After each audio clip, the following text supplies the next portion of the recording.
Good connection? That's good. Okay. Hey, today I'm talking about what is a curse. Okay. Well, for a lot of people, they don't even like talking about it. But for some people, I think they're very intrigued by it because not much is known about curses other than for what's in Hollywood. And that now, just to set the record straight, okay, is these movies, like what is it? The Curse of the Mummy's Tomb, King Tut's Curse, all these different movies that are based on curses, and that, like, I don't know, just I think it gives people the wrong perception of what a curse is, because basically there really isn't any actual proof, whether it's physical or spiritual, about what a curse is. Like there's none. Okay. From my research and my understanding, and that what a curse really is from a person that conjured it up allegedly, and that what they're doing is they're playing mind games. Okay? But because you know how powerful the mind is, okay? When you throw a curse in that, okay, it can become so powerful that you believe it. That's called suggestion. It becomes so powerful, you actually believe it. And like I said, the mind is so powerful that, let's say if someone says, oh, I'm going to curse you, you'll never walk again. And that suggestion to the legs, your legs will start acting funny. Okay? It's all up here. Okay? Now, I want to give you a couple of stories. Okay? One story is about an actual event that took place back in the 1920s. Okay, in Egypt.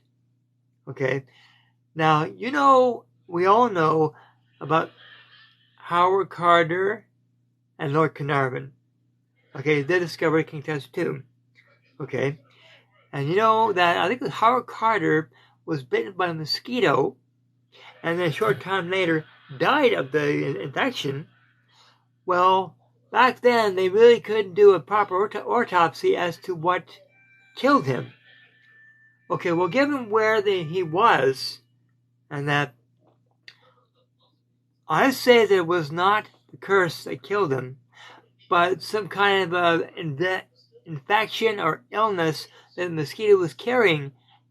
For like one very good example, West Nile virus, because they're near the Nile. Okay, or whatever illnesses are over there. Okay, so it's not a curse that killed him, but whatever illness or whatever virus the mosquito was carrying at the time bit him. The illness went into Lord Carnarvon, eventually overtook him, killed him. Okay, so it was a what do you call it? A mosquito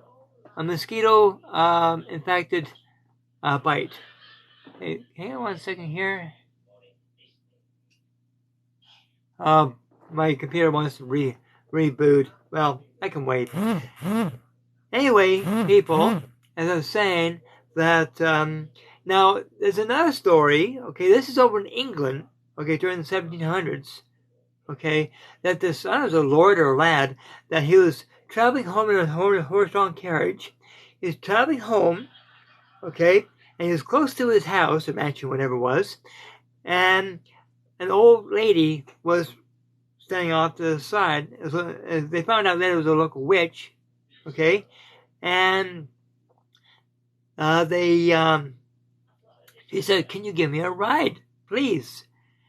And the lad said, no, get out of here, you're wasting my time. I gotta get up to my house fast. No, take a hike, you old bag, or whatever he said.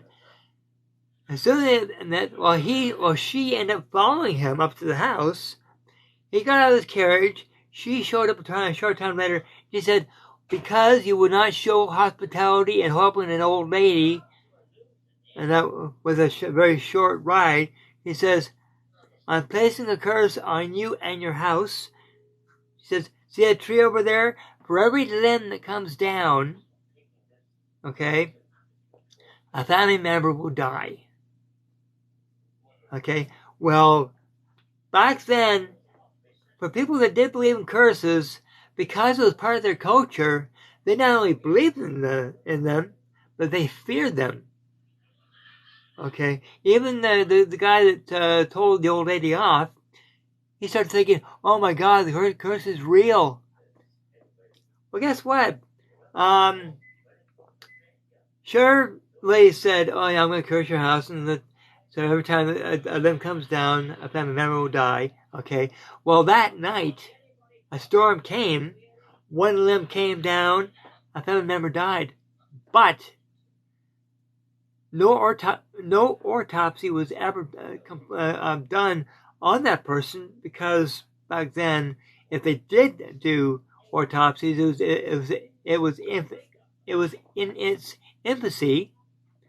So basically, they wouldn't have known what to do anyway. So they attributed the death to the curse,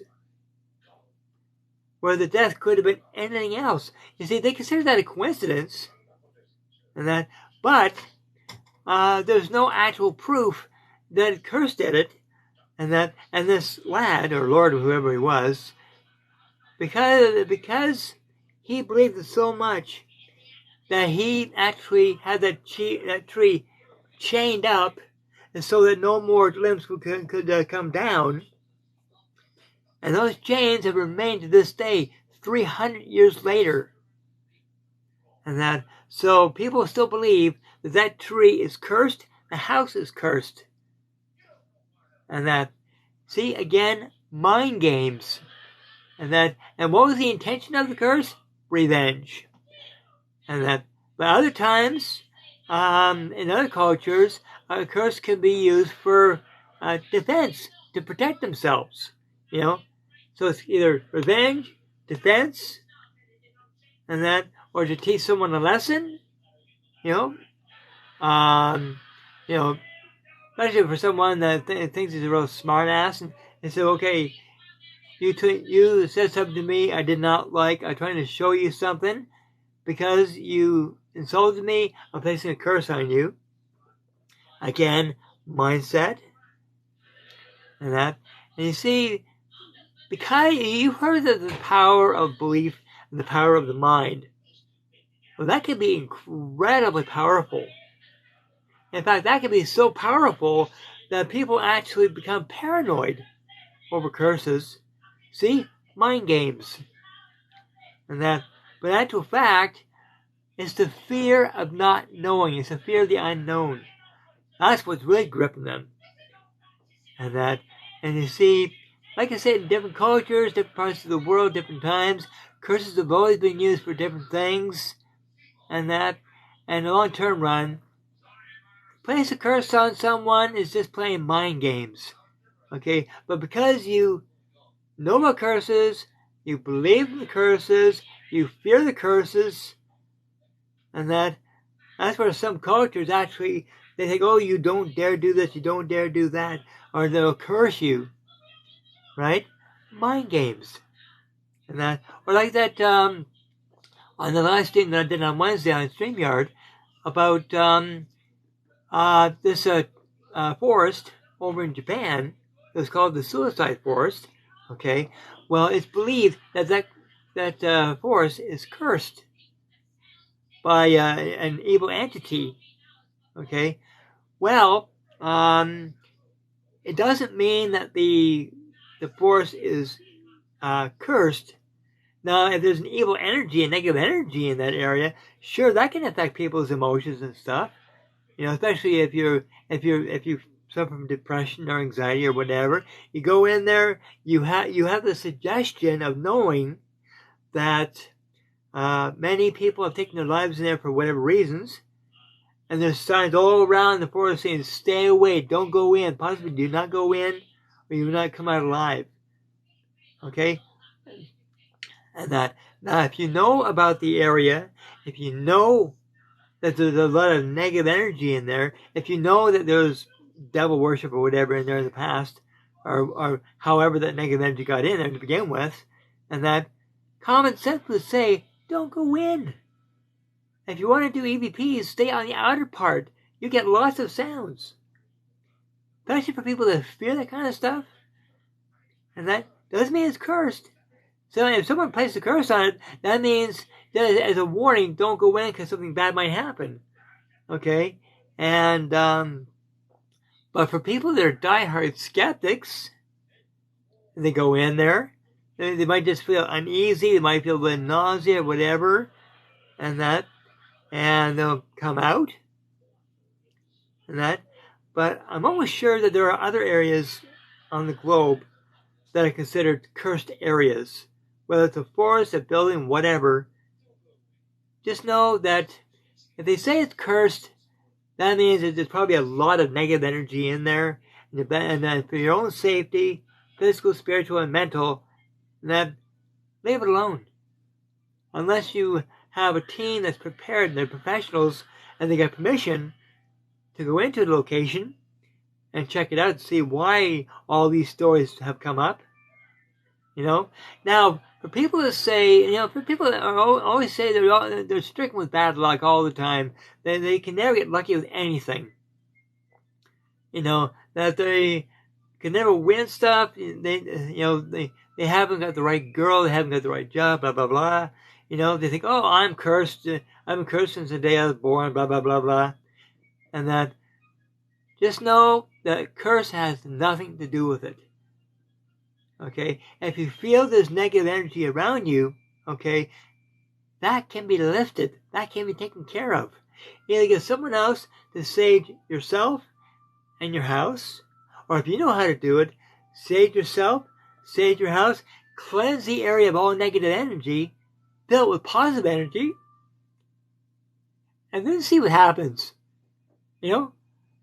You see, as you know, negative energy attracts negative emotions, negative luck, negative whatever. But positive energy, okay, attracts the good, attracts the anything that's considered anything that's considered negative is pushed out of the way, and you start feeling better, and not only mentally, but physically as well. You started feeling better, you started feeling more energetic, and that. And now, for people that have ever met a person online, Facebook, wherever, and they say that they cast spells, they can lift curses, blah, blah, blah, blah, and they charge hundreds of dollars again to have that lifted and stuff, and that's a scam. Okay? If you got negative energy around you, you can clear it yourself, or get a psychic medium to do it for you. Okay? And if you think that you're cursed, well, guess what? You're not. You may feel it, you may think it, you might fear it, but it's all up here. Don't forget, mind's a powerful thing. But by getting either yourself, sage your house, you might have to do it more than once, especially if there's a lot of built up negative energy, or if you're not quite sure how it's done, get someone else to do it for you, but someone that knows what they're doing. You know, like a psychic medium, a shaman, you know, someone like that knows the procedure, get them to cleanse you,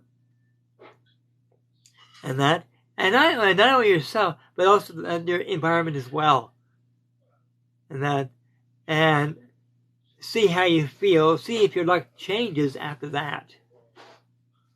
Okay, because like I said, curses are just a frame of mind games. I don't believe in them, and I hope you don't either.